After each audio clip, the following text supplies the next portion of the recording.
webinar. We're really happy to have you here. Today we'll be taking you through the direct-to-consumer movement, specifically focusing on CPG brands tapping into this space.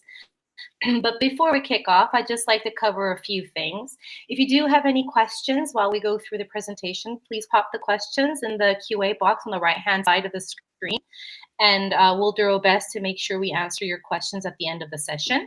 If you happen to experience any technical difficulties, please raise this in the chat box also, and we'll do our best to resolve these issues. So let's get going.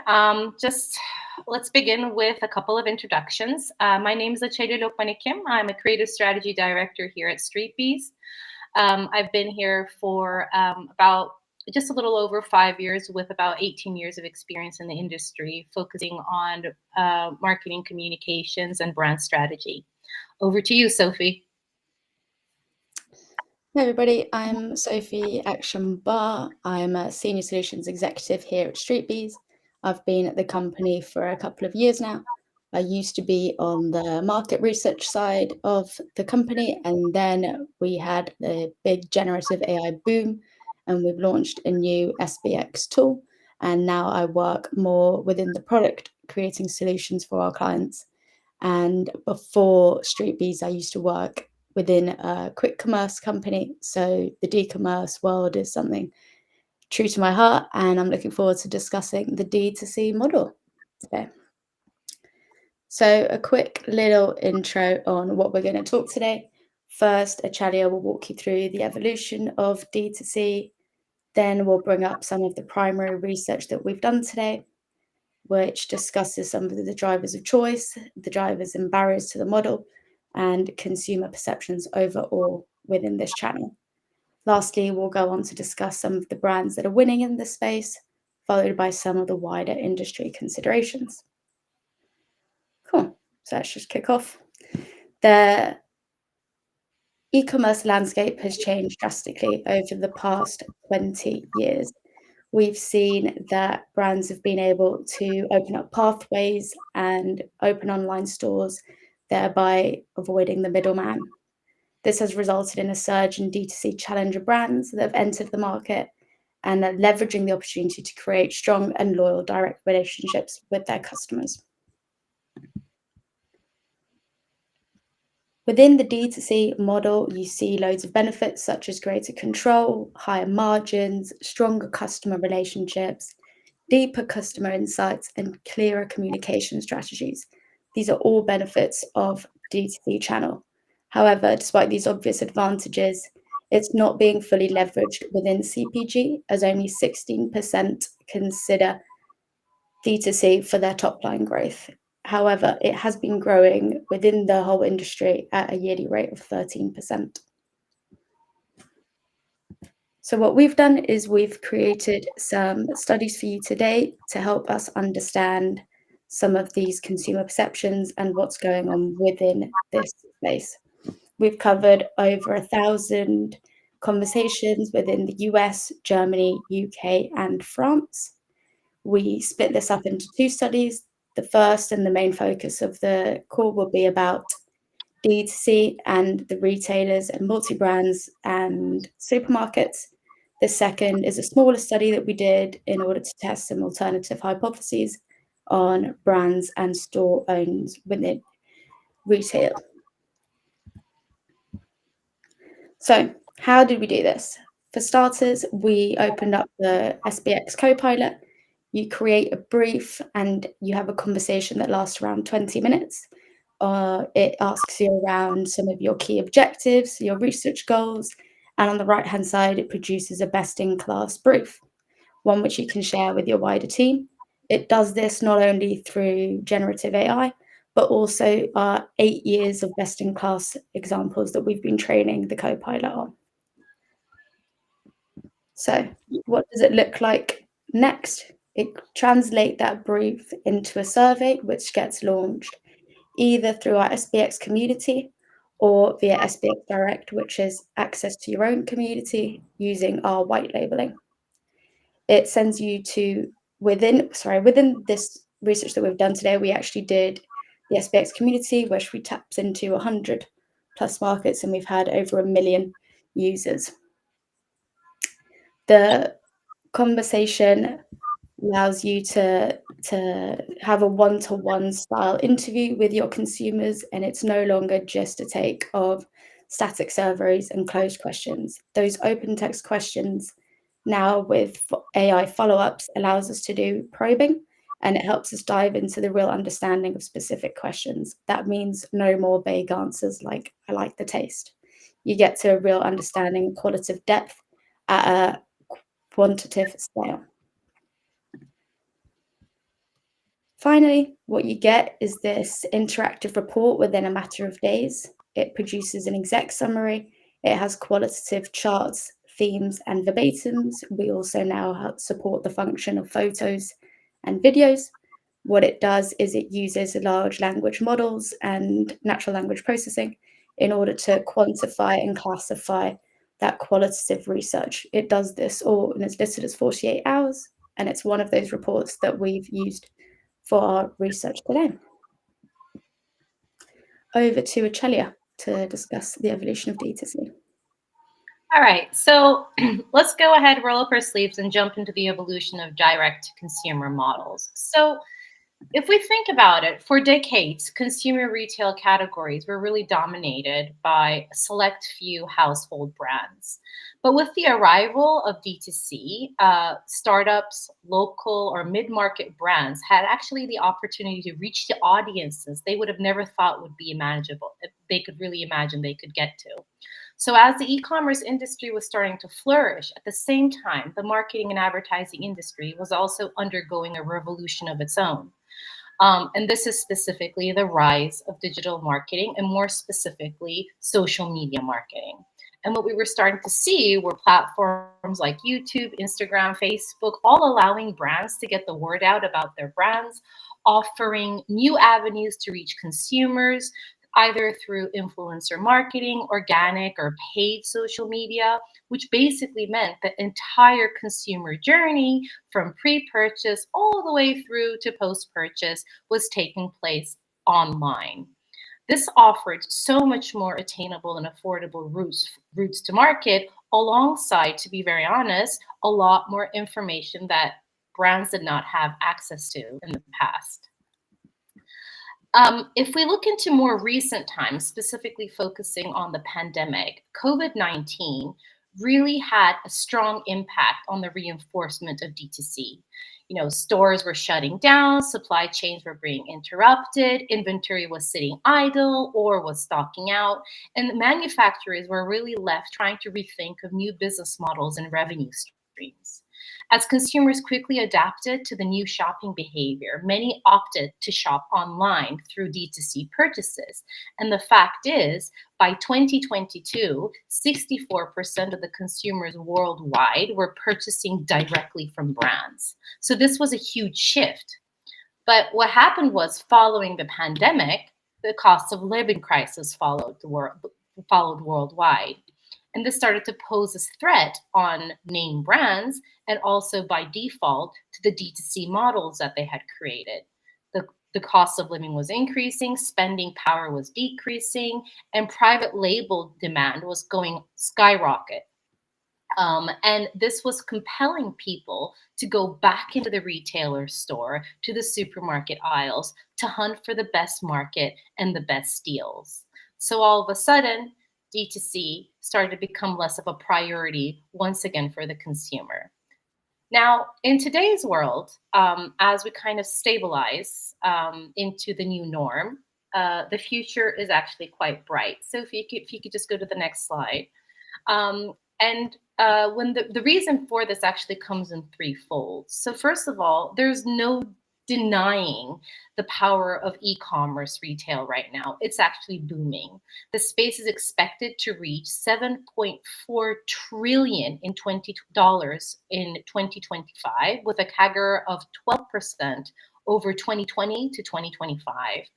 And to be very honest with you, e-commerce continues to pick the way at traditional brick and mortar stores, with research showing that consumers are increasingly turning to e-commerce channels specifically for non-food items.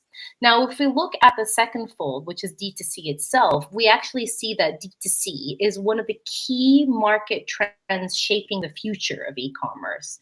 And in 2022, as we just mentioned, 64% of consumers worldwide were already buying brands, goods directly from manufacturers. So this happened once. That always shows that there's potential for this to happen again.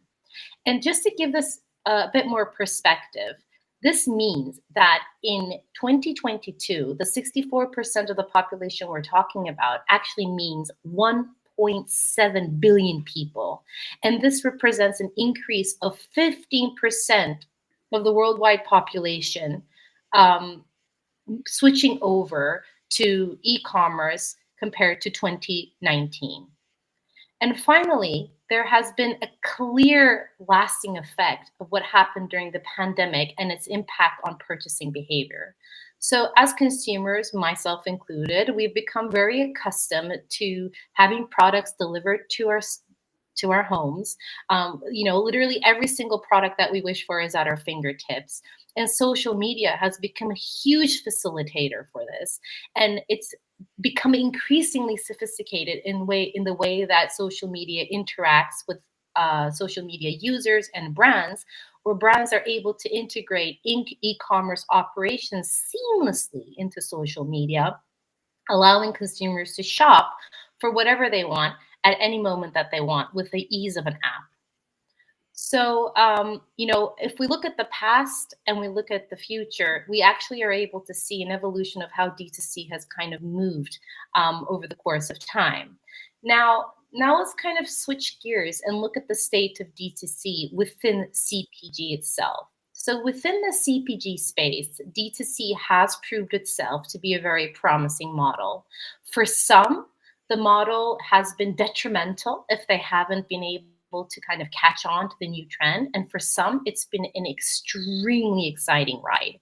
So for example, Gillette's share of US razors fell from 70% to 50% in the course of 10 years due to key challenger brands that were from the D2C space, namely Doddle Shave Club and Harry's. Now, Gillette was impacted quite detrimentally because they didn't kind of, move on with the D2C model. However, on the flip side, L'Oreal increased its e-commerce sales by 25.7% by 25.7%, going up to 9.3 billion euros by expanding into D2C channels across different brands and countries. So it was a huge win for L'Oreal, while it was a huge loss for Gillette as another CPG brand. I think the matter of the fact is D2C isn't only about increasing margins. It's really about maximizing efficiency. It's about gaining other advantages through the D2C channels. Now, if we were to think about this, D2C channels allow CPG brands to build stronger relationships with their consumers, as Sophie mentioned earlier on.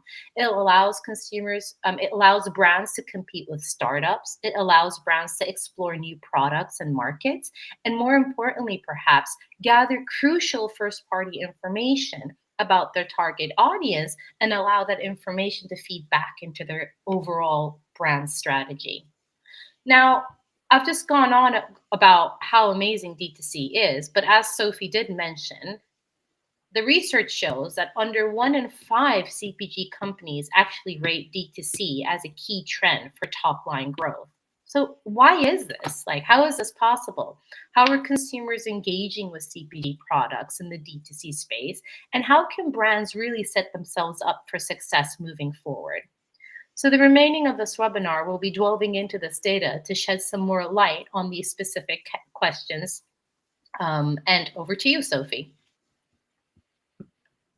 Cool. We'll definitely look into some of those brands and some key considerations later on. But let's start with the consumer perspective and the primary research and conversational research that we've done for this webinar. For starters, we asked consumers what they like to buy from each of these channels, and unsurprisingly, the D2C model revealed that 72% of the consumers prefer to shop for clothing through direct-to-brands channels, and you see 40% going beauty and skincare, followed by food and beverage and other products. Whereas unsurprisingly, food and beverage is the leader in terms of what top of mind categories for consumers for this channel, followed by again BPPC, clothing and stationery. But the interesting thing here is when you consider other categories and which are doing well, which are playing. In this case, you see electrical products winning in the D2C space, and other traditional items like tools and stationery seeing more top of mind for retailers in terms of where the consumer wants to shop for each of these categories. Next, let's move on to the drivers and barriers of the D2C model from a consumer's perspective. We see that price, quality, authenticity are all key factors to the benefits of buying directly from a brand. We also see elements such as wider selection, more benefits, and of course, the element of convenience. On the flip side, we do see a bit of a dichotomy, with the consumer saying 52% saying that they also see prices as the biggest deterrent for buying from these brands. There's also an aspect of some people perceiving it to be a limited variety, which shows that consumers have split opinions on what the benefits are for each of these channels. In fact, it's about how the brand leverages this and making sure that they are positively perceived both in terms of price and selection.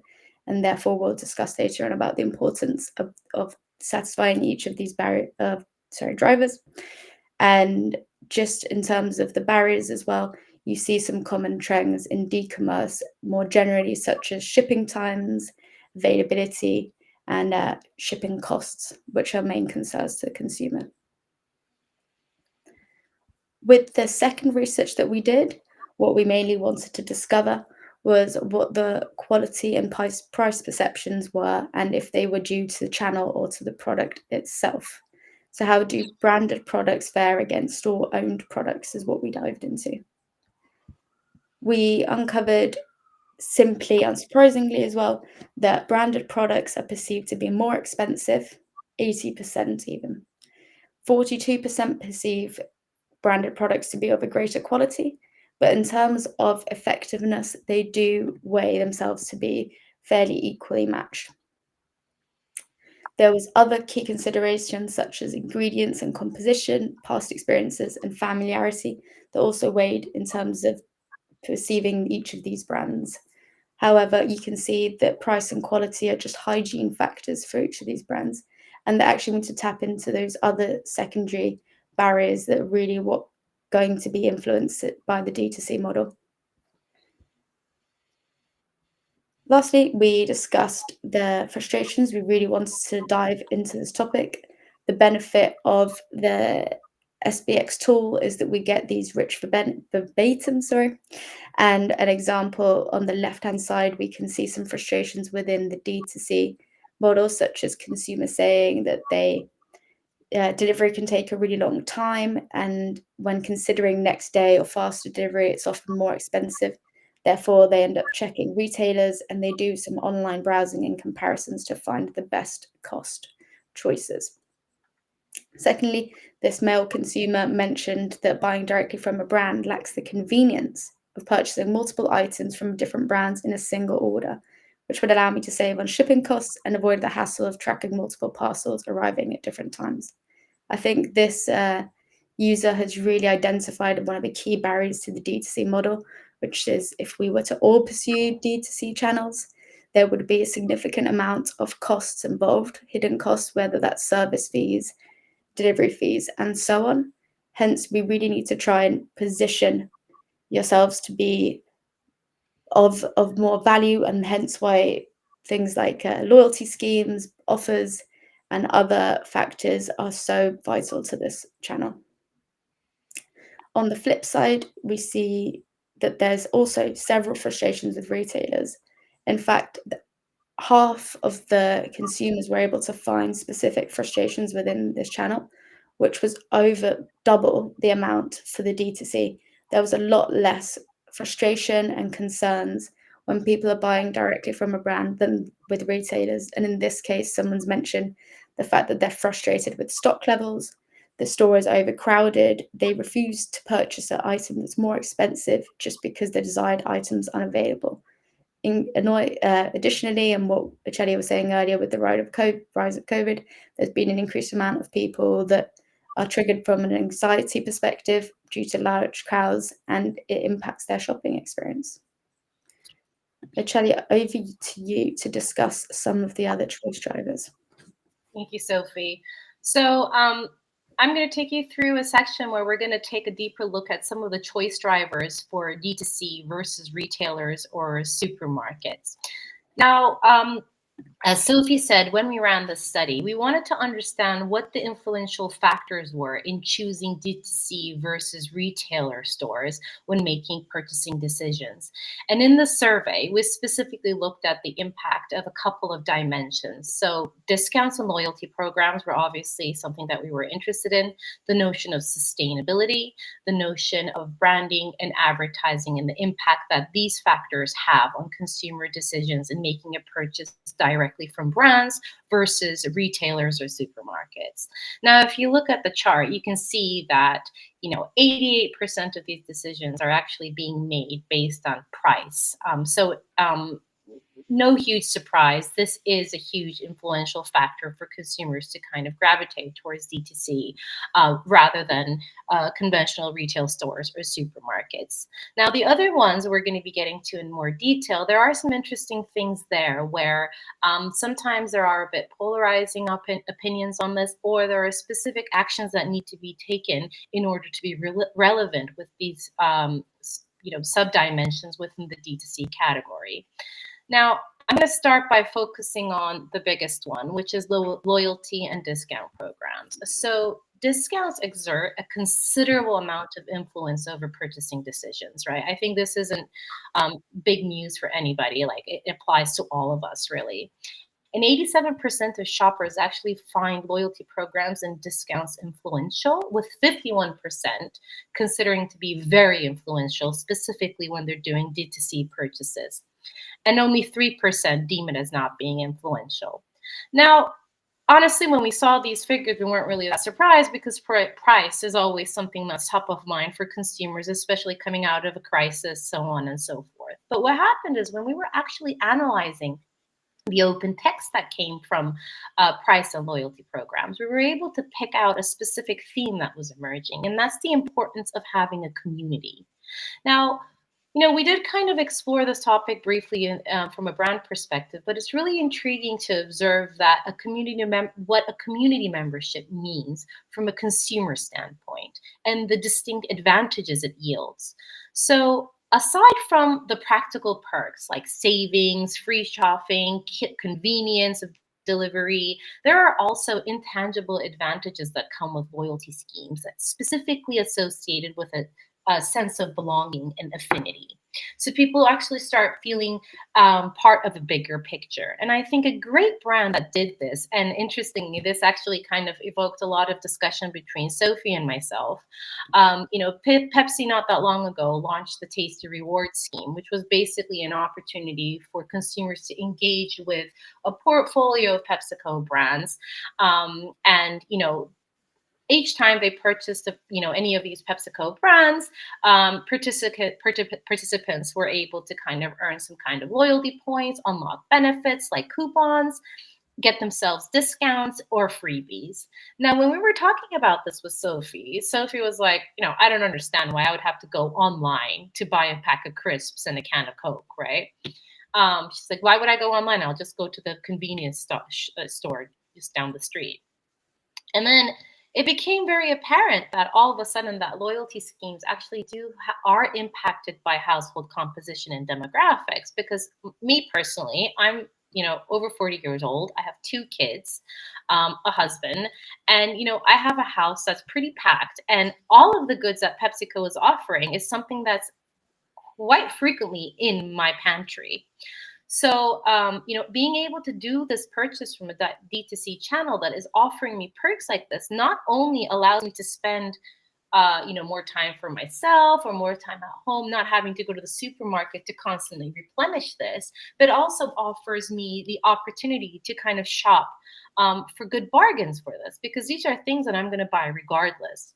So, obviously, it's not to say that all loyalty schemes are relevant to everybody. This is particularly not very relevant to Sophie. But for me, if this was actually something that I could have done in the country that I live in, I would have definitely gone into this and, ordered my crisps and my sodas from this channel, because it would have made it a lot easier for me in terms of time. It would have been a lot cheaper for me also in terms of the volume of these products that actually come into my household. I now want to switch gears and look into the influence of branding and packaging. And it could perhaps be perceived that branding and packaging is not as important within DTC channels. But what we see is that shoppers actually value packaging and branding in the DTC space too, with 32% finding it somewhat influential and nearly 16% considering it very influential. So what we're able to see is that when we read through the open text, things like packaging aesthetics, product quality, and brand image are equally important when shopping from a D2C channel. Consumers want to make sure that the brands that they're consuming are perceived the same quality and perceived at the same brand image level, if anything, equal or better to what they would actually purchase from a retail store or a supermarket. So packaging, unlike what we may think, is actually something that is extremely important within the D2C channel, particularly to kind of build some brand identity. One of the good brands that actually do this is, if you can just switch over to the next slide, is a D2C toilet paper brand called Who Gives a Crap. So these guys are born with the brand ethos to really give back to the community. The company donates 50% of its profits to fund toilets and create sanitary projects worldwide. But aside from this, they're also really into sustainability and using recycled materials. So they have approached the whole notion of packaging and sustainability in a very unique way. And instead of packaging their toilet paper rolls in a plastic roll that you would actually stash away in your cupboard and make sure no one would see in your bathroom, they've actually wrapped each and every toilet paper with recyclable yet very beautiful designs, so that consumers would be able to kind of showcase their toilet paper in their toilet or in their bathrooms, rather than stashed away, hidden away in cupboards in these plastic materials that were A, not very pretty looking, B, not very sustainable, and was against their brand ethos. So what this brand was really able to do was encourage consumers to really display these roles and turn a necessity into an enjoyable purpose. And this actually came with the power of packaging. Switching gears into the impact of adverts and marketing messages. This is an interesting one because it's a little different to what we're used to seeing across traditional channels. Now, what we're able to see is that, a significant portion, 31% of consumers, are actually quite neutral in thinking that adverts and, marketing messages have an influence on their purchasing decisions when, looking to purchase from D2C channels. And what we actually found is, following the 31%, there is also about over 25%, close to 30% of consumers who are actually not very convinced that it's influential at all. So when we again look to understand what was happening here, what we noticed was that a lot of D2C consumers actually find the traditional advertising and communication that's done a bit gimmicky. And instead of these gimmicky high cost productions, what they're looking for is something that's more relatable, that really resonates with them. And instead of looking for, high profile influencers or advocates of the brand, they're really looking for real people to comment on the brands for real life examples. So it's not to say that advertising and marketing communication is not important, but it's rather the way you communicate it with D2C brands that make a bigger impact on purchase decisions. So a great example for this is Glossier. So Glossier is a US-based D2C skincare and makeup company that's been established in 2014. And what it does is really leverages the power of influencers and online communities to drive sales. And it's been a very successful brand. In July of 2021, this brand secured $80 million in funding, valuing the company at $1.8 billion. So, the beauty of Glossier is that they don't rely on high budget influencers. Instead, they look at recruiting what we call micro influencers to represent their brand and post about their brand on a regular basis. And then the content that is generated from these micro influencers, and a micro influencer is an influencer that doesn't really have a huge say in society, right? Not somebody that's super famous, just somebody that actually has some influencer power, but is not somebody that you're paying the big bucks for. So these influencers actually integrate the marketing content that they create into Glossier's paid media strategy to make sure that the brand is maintaining authenticity within their ads.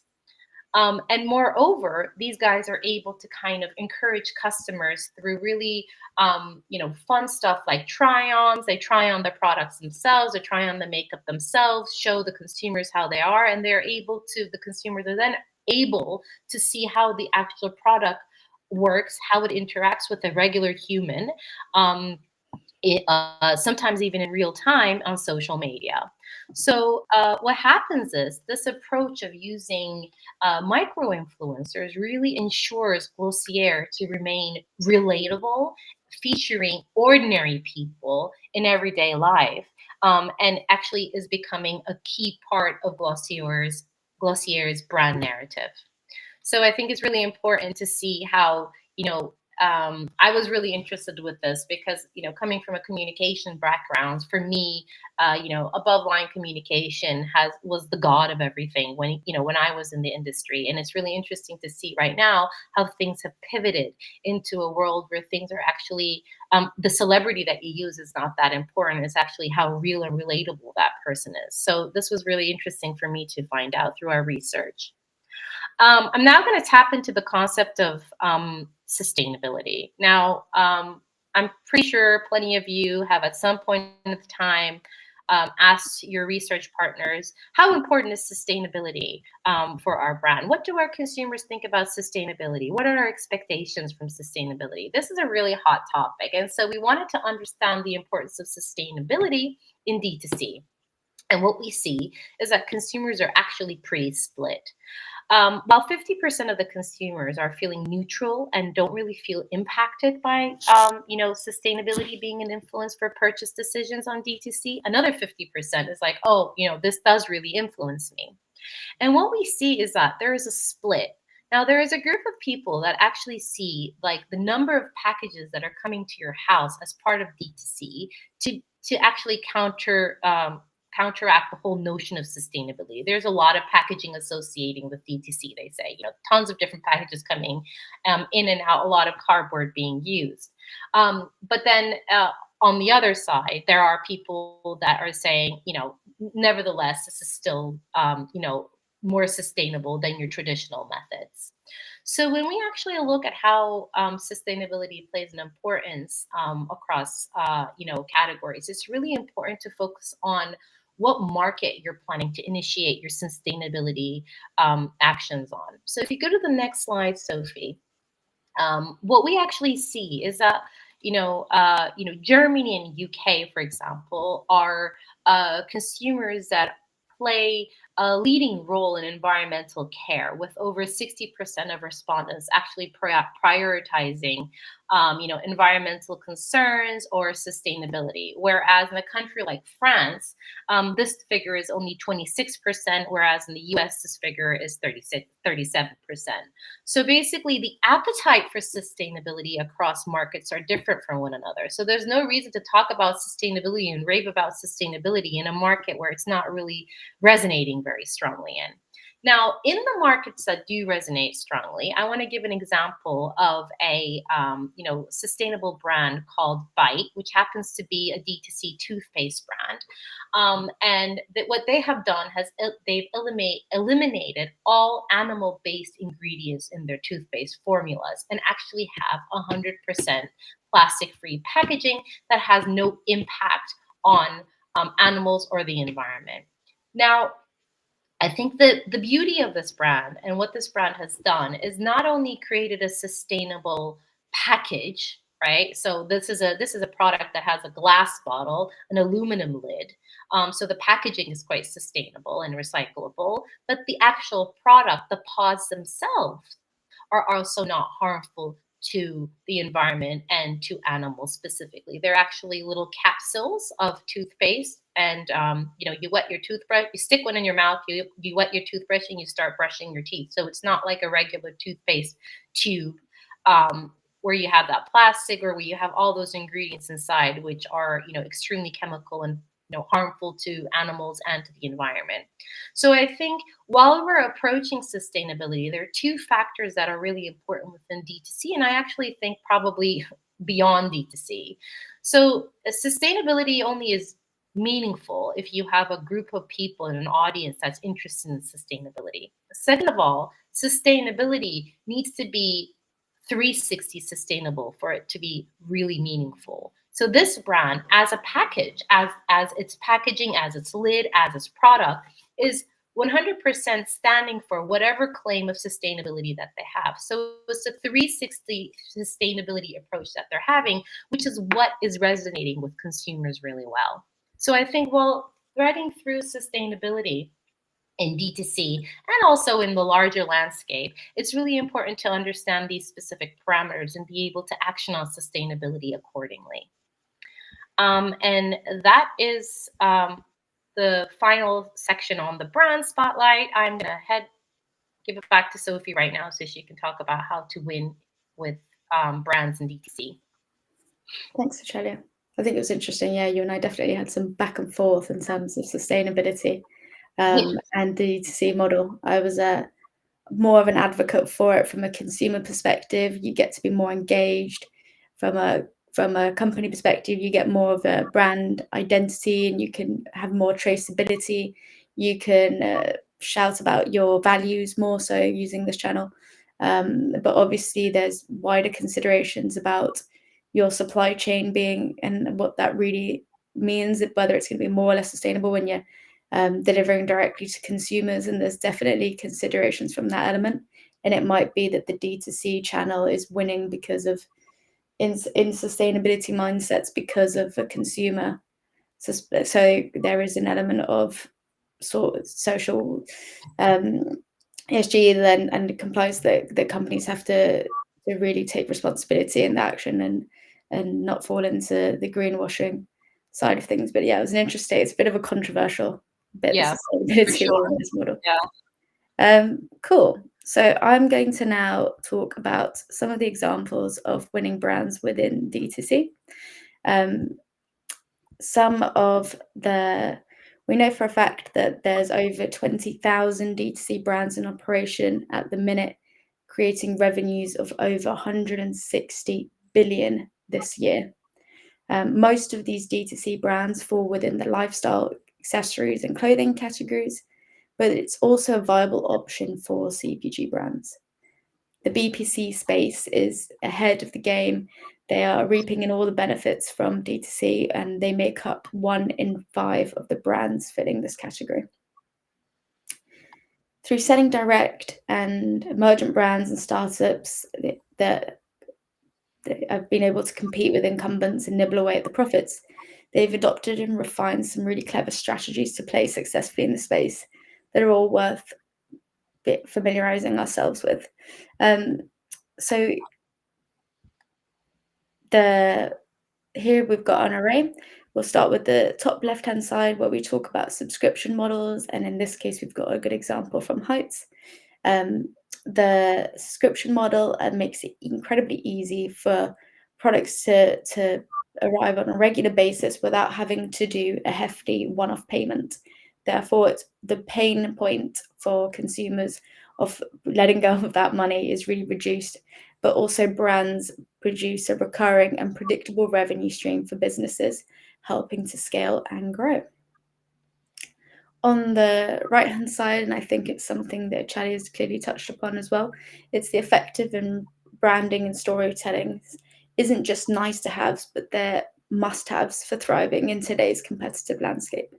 It has to go beyond logos and slogans. It has to define a company's entire identity, which they're able to then voice through an emotional level and reach through some of the channels and break through the crowded market where consumers have endless choice, and a strong brand story can help capture attention and build loyalty. I think that brings us nicely onto the point of social media, and it's definitely already been touched upon a little bit. But the success of many D2C brands is due to this powerful brand identity that can then be leveraged as a voice through organic social content, influencer partnerships, and on-platform advertising and commerce features. In addition, there's an element of customer loyalty and genuine human connection, which are vital for the D2C model. There's, much like traditional independent grocers or corner shops, large retail corporations may offer similar products, but they often miss the mark when it comes to satisfying the human need for connection.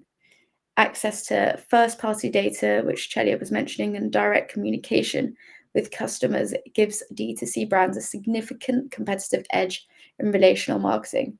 Loyalty programs and rewards cultivate a sense of recognition and belonging amongst customers, strengthening the bond with the brand. So really key advantages of the model. Oopsie daisy, there you go. So how has CPG been doing this? They've been doing this in 3 major ways.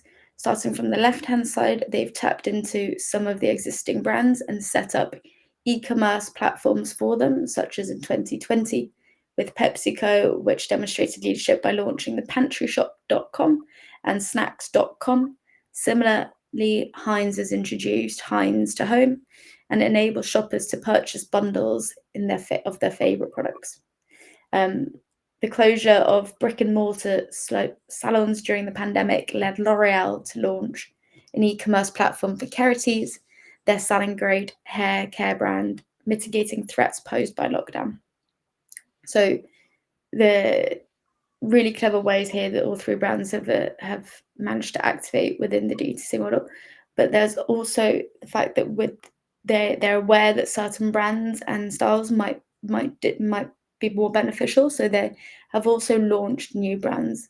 For example, EC30 is one of Procter & Gamble's eco-oriented brands of solid form soaps and cleaning products. Lastly, we've seen how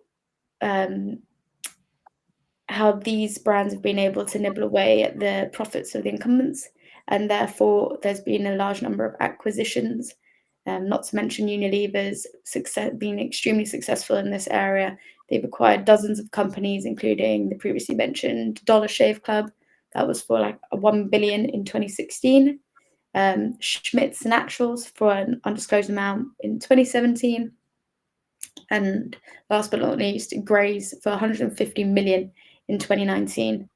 There was also some key examples from Procter & Gamble, which have followed suit, acquiring brands like This Is Elle, Walker & Company, and First Aid Beauty. So these are 3 of some of the key strategies that CPG brands have been using in this space. Over to you, Celia, for some of the considerations. Thank you, Sophie.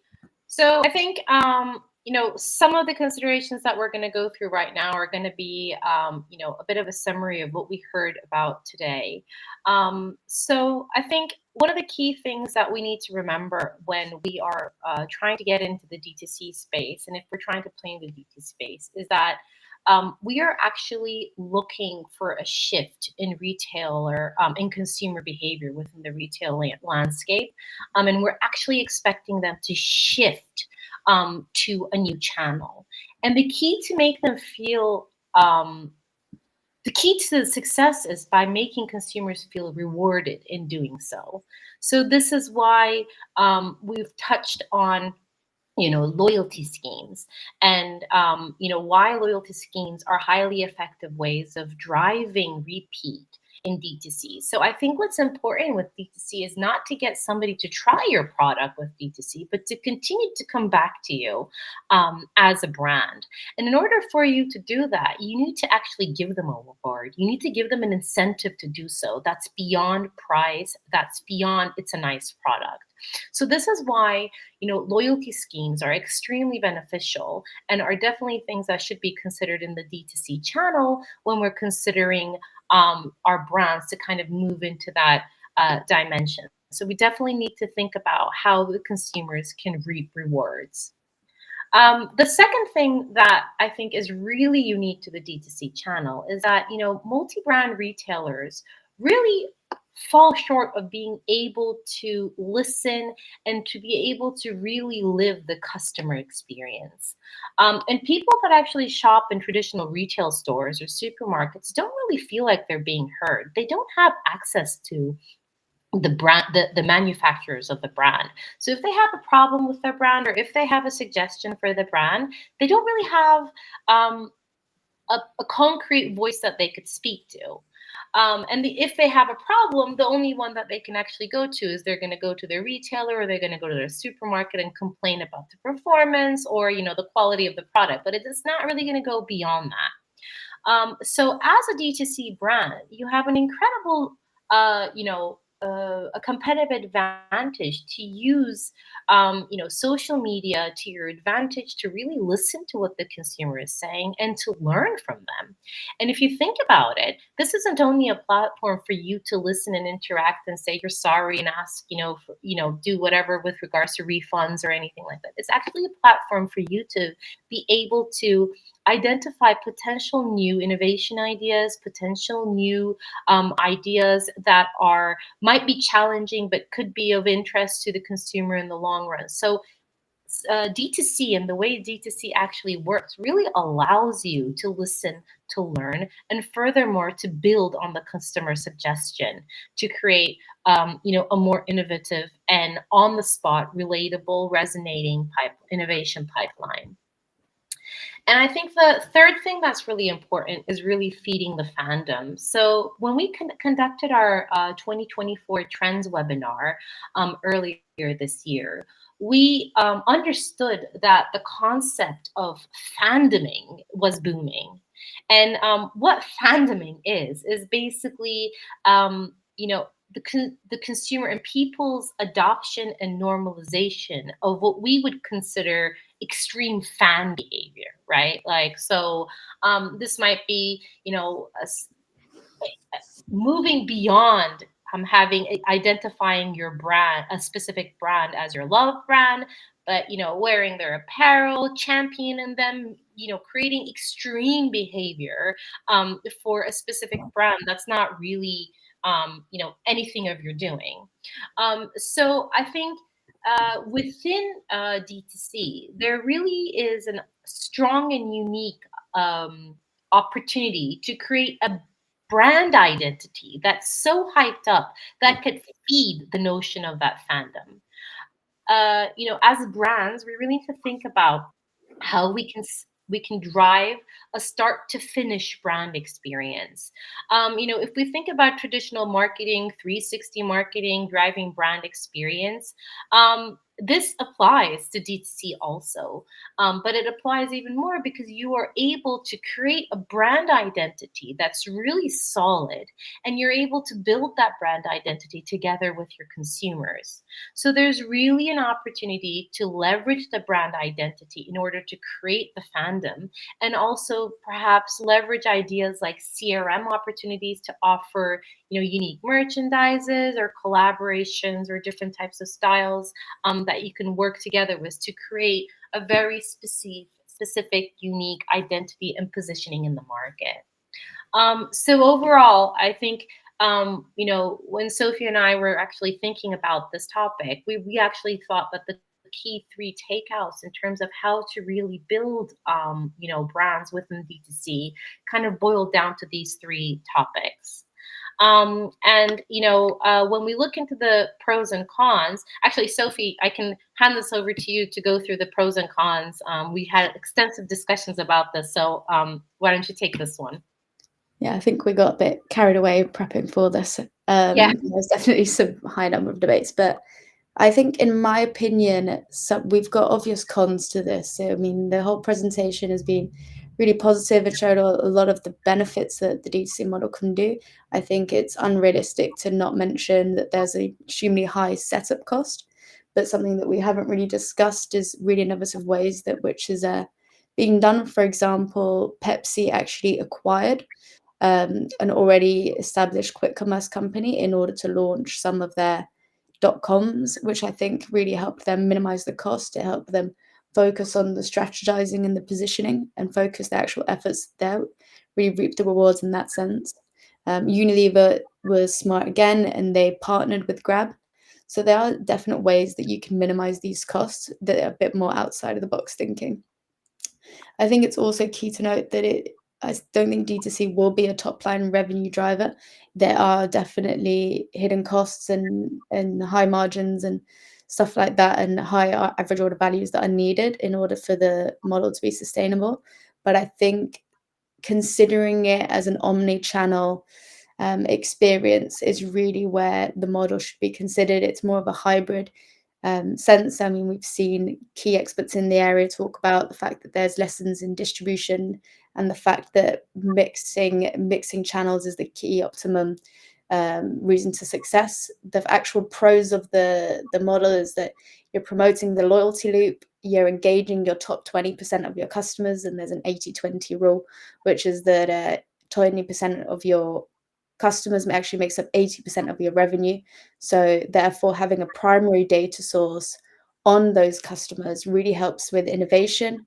You can test new products. It gives you a leg to stand on when you go to retailers and you want to launch a new product. It actually, if they were to say, no, we don't think this will do well, you've got your own data set to say that actually it would work well. You've got marketing, obviously, benefits and brand identity that we've discussed, and obviously you tag into that digitalized impulse of conversions.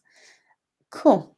I think we're just got enough time for a couple of questions. Shelley, I don't mind going first if you'd like. I saw one which was, I think, around what categories do you see CPG, D2C doing really well in? I think it'd be a really good opportunity for the spirits center because they've got high margins, they've got the ability to go much greater into average order value, and they've got also the ability to tap into marketing such as occasions and seasonality and do a lot more within that, leveraging d-commerce that perhaps might be restricted by retailers thinking that they already have a lot of information on these seasons and what works well. Yeah, I think over. Chelly, do you want to take one of the questions now? Yeah, sure. There are a couple that I jotted down, but I'll just kind of go from the list. It's what are some of the biggest marketing challenges for CPG? And I am assuming that is a question based from a D2C perspective. I think the biggest challenge, obviously, is that CPG brands are typically big brands that have a lot of reach across several parts of the world, and their distribution channels are very different. So as Sophie mentioned, as the cons and within the cons and the pros pages, set up costs to be able to have a D2C model is extremely difficult initially. This is why a lot of brands are like trying to share their costs. Pepsi and Unilever have done this. They've tried to kind of, have partnerships to minimize these costs, but it's not really that easy to find these partners. And I think secondly is, CPG brands traditionally, and from what we see right now, are not able to function only in a D2C model, right? They need to function in a hybrid model because these are also brands that you will go to the supermarket and you will pick this brand up from the supermarket, and you need to be able to do it. Like, it's still the standard process of getting to these brands.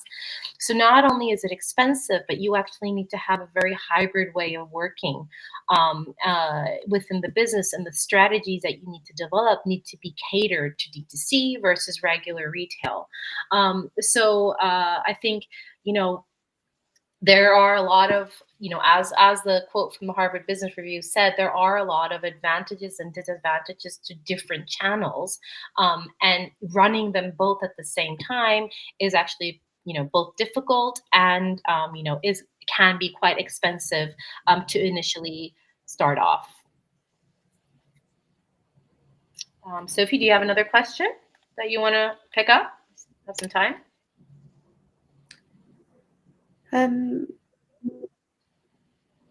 I think I quite like the one about new and innovative ways of CPG companies to gather consumer data. I think that it really leverages itself into that tapping into the 20%. I mean, we do a lot of, and clearly at Streetbees we do a lot of felt understanding of behavior. We've been very good at being able to track in the moment stuff as well, but having actual retailer without having to go to the likes of Kantar and save money in that sense, without having to use third party, you've got all access to your own data. You can also test a lot more. You can do A/B testing. You can try different things, leveraging different commerce angles as well. And it really is provides a startup within an entity to be able to have that data on your 20% of consumers and really get insights on specific occasions and guide innovation in that sense. So I'd say innovative ways would just be using the DTC model and making sure you're tracking everything whilst you're doing it, and that in itself should be able to give you a lot of NPD guidance. Have you got any, Julia? I think we have a room for a little bit more. Yeah. I think one that I caught was, what is the key metrics of most CPG industries, and which are the key trends in the CPG industry? So this is obviously, a